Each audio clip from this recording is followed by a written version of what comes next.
recorded child rapes in the world. Depending on various specific studies, it has been reported that up to 50 children are victims of rape a day. The South African Human Rights Commission concluded after hearings on schools-based violence in 2006 that schools were the most likely places where children will become victims of crime, including of sexual violence.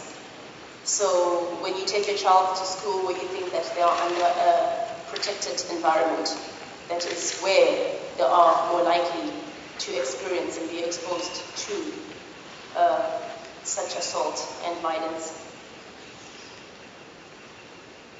So I think that women in South Africa, and particularly black women, are still at the bottom of the ladder as far as access to resources, employment, bodily integrity, land, and the right to be free from violence is concerned. Hence, I think that it is important, as you can see, the importance of our work at the Women's Legal Center, that we try and at least use our try and use the rights within our constitution to try and improve the women's life, women's lives. Thank you.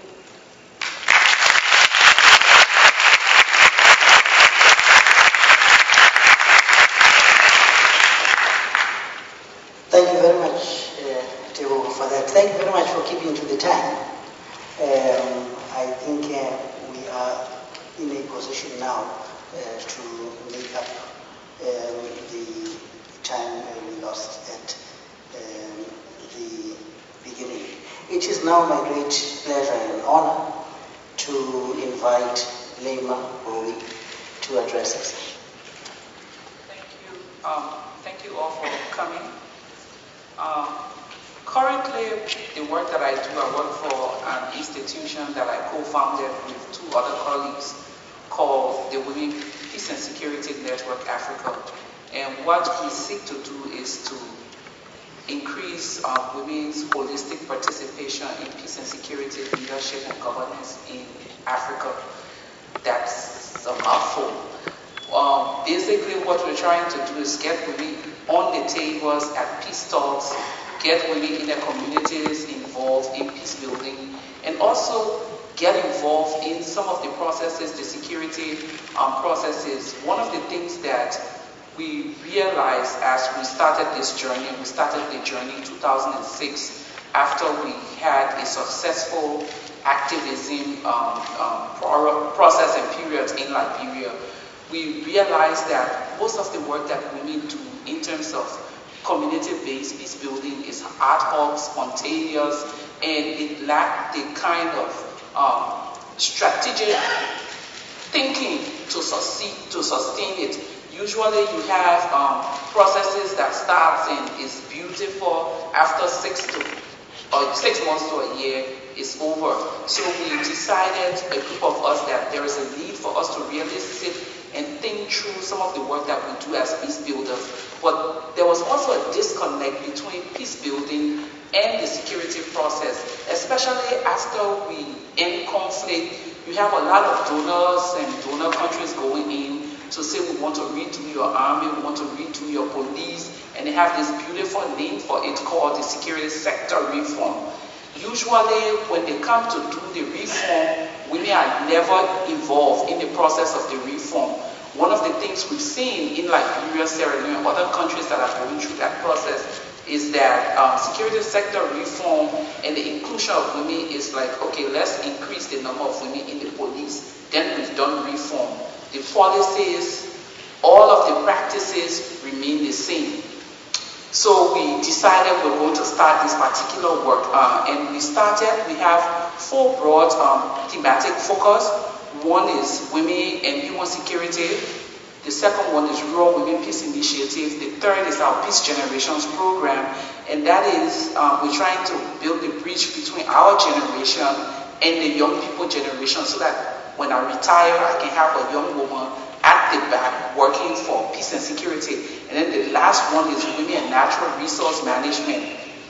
West Africa is really, really blessed with oil, diamonds, gold, and most of our internal conflicts start from this. And at the end of the day, the women are the ones who are really, really bearing the greatest brunt. Even when you have companies come in and pay good money to governments, at the community level, you still see poverty and these women. So we're trying to see how we can get women involved also in the discussion around natural resources, the impact on the community, the impact on their lives, and the impact on peace and security in their different regions. So these are our four broad-based thematic areas. How we try to do it, we provide the platform. Usually we have series of interaction workshops and training activities that bring women together to talk about some of the issues concerning them.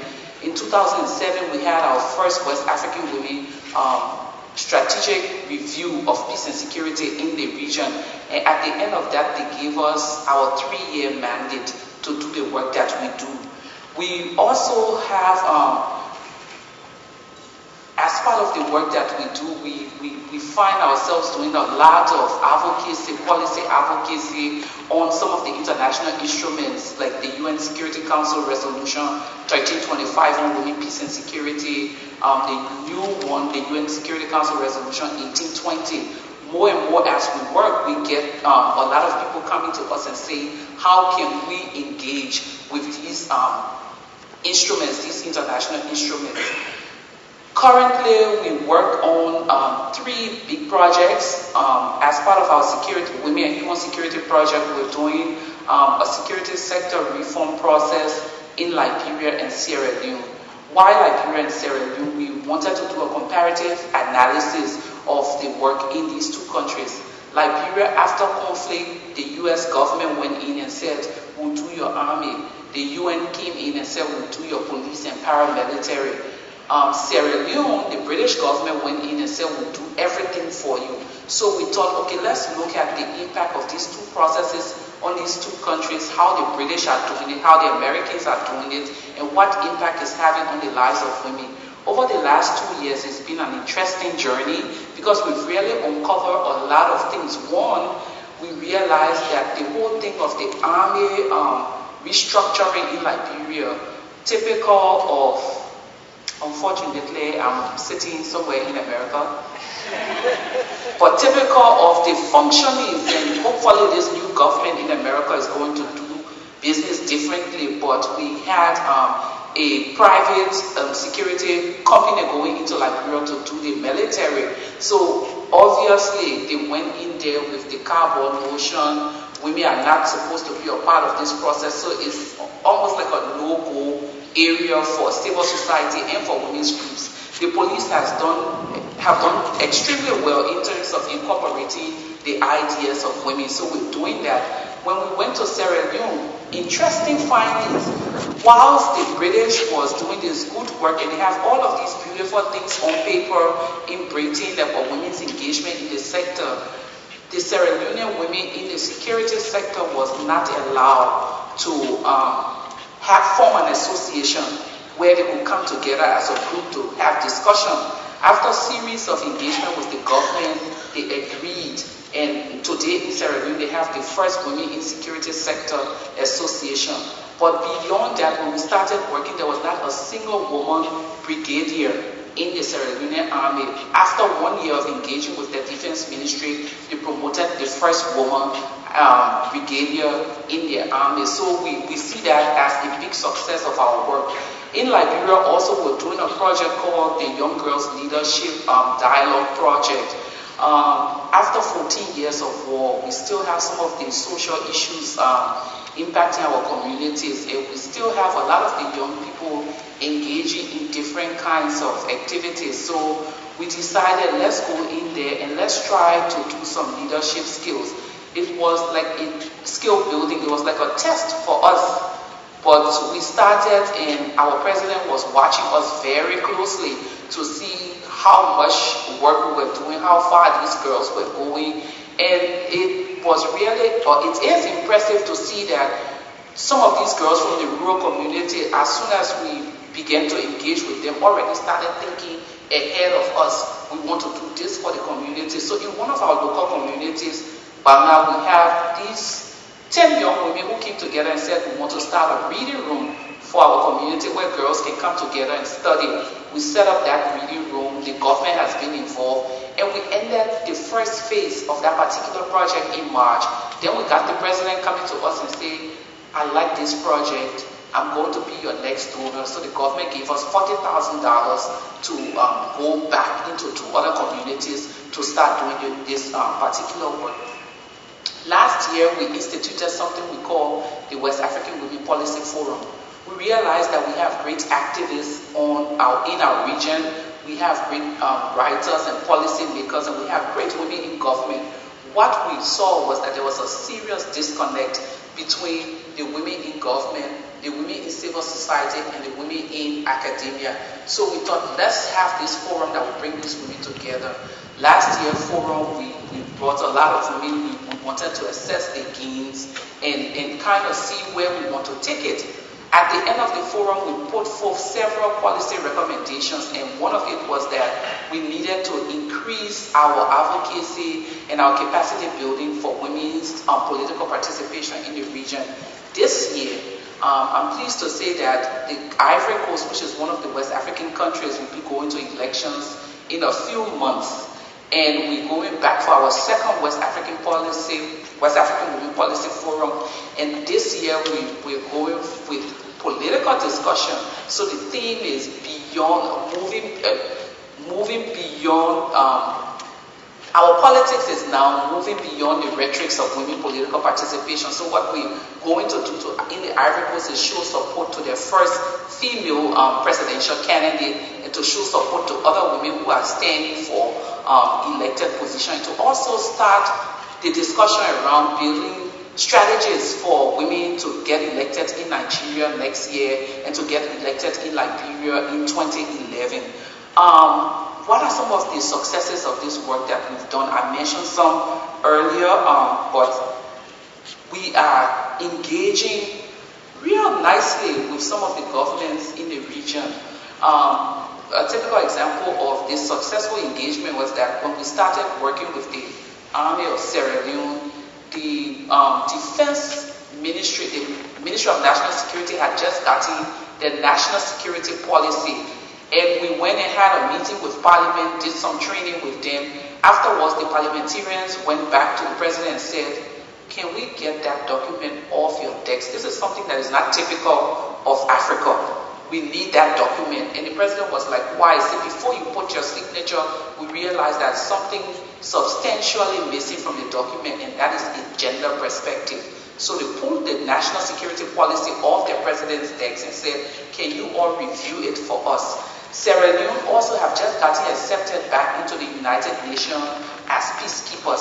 The government just engaged with us and said, can you come back and train our soldiers that are going into peacekeeping duties on gender relations as peacekeepers? This is a milestone in the life of an African country, especially if you've been hearing all these stories about sexual exploitation and abuse at the hands of peacekeepers. For one country to be saying we need to do it right before we send our soldiers out there, this is great. I talked about ending the first phase of our girls project. We've also gotten a lot of recognition from the AAU and the Economic Community of West African States, which is our sub-regional body. Currently, ECOWAS is doing the ECOWAS standby force, like our ready-made army in West Africa in case of natural disaster and in case of civil conflict in any country. And we're doing a manual on gender and peacekeeping operations. And they've asked us, can you come and test your manual with our troops that we are recruiting for this? Great, for women to be engaging in such a thing. We've also just ended a research on the grassroots women perspective of security. Every time we go to big meetings, we get people deciding for us in Africa what we need, especially as it relates to security. Currently, we said we need to hear from the women in the community. And some of the issues that my sisters from the legal center raise are the same issues, cross-cutting. Security for us is our daughters not being raped when they go to school. Security for us is basic health care. Security for us is legal reform. Security for us is safe drinking water. All of these things. What are some of the challenges? Some of the major challenges we face in our workforce is people still see us as little girls, and we should not be discussing security matters, especially when you sit with some of the generals. It's disheartening, but it's also a reason for us to keep pushing forward. We also still have, while we're doing all of this great work, policies and legislation in different countries that tend to really prohibit women from moving forward. Thirdly, whilst we have all of these big international instruments on women's involvement in peace and security processes, they are nothing but toothless bulldogs because they lack accountability mechanism and implementation strategies. So this is what we do. This is the tiny work that we do in West Africa. Thank you.